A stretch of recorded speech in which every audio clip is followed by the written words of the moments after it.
What's up, everyone? Today I'll be showing you how to remove the impeller housing slash jet pump on a 2004 seadoo Bombardier GTI RFI. So this is kind of just the overview of it. There's a few bolts back in there. This is what mine looks like. And mine has a steering connected to these outside things here. But mainly what I'm going to do is just connect the steering here, and then there's that bolt. There's another one on the other side, and there's also two down below. There's one and there's one. And yeah, that's the first step that we're going to do. All right, guys, so we got this off of right here, and I just threaded the bolt back on so I don't lose track of them. Took this one off of right there. Same thing on the other side. We got this one off and this ball joint off of there. So now this thing obviously rotates freely without moving the handlebars.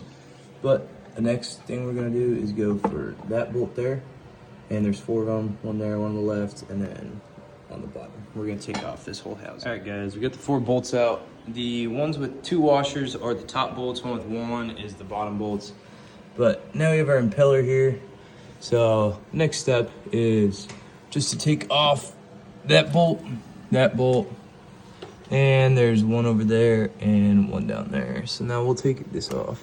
All right, guys, we got that bolt off, all four of them actually, and you can see it's loose, but if you look right here, if you actually go to the back side on the inside, which I don't know if you can see right there, but if we go up in the jet ski, there is these tubes connecting it right here. So that's one of our steering links. There's the other steering link. There's these two tubes right there, and then there's this one here. So we're gonna have to loosen these off so then we can actually pull out the jet pump. Which, pulling out the jet pump, I'm doing it to make sure that the motor still spins freely and make sure that there's nothing actually in the impeller, which is this blade over here. Because I went to hand spin it from where the starter is, the flywheel, and it's kind of tough to hand spin.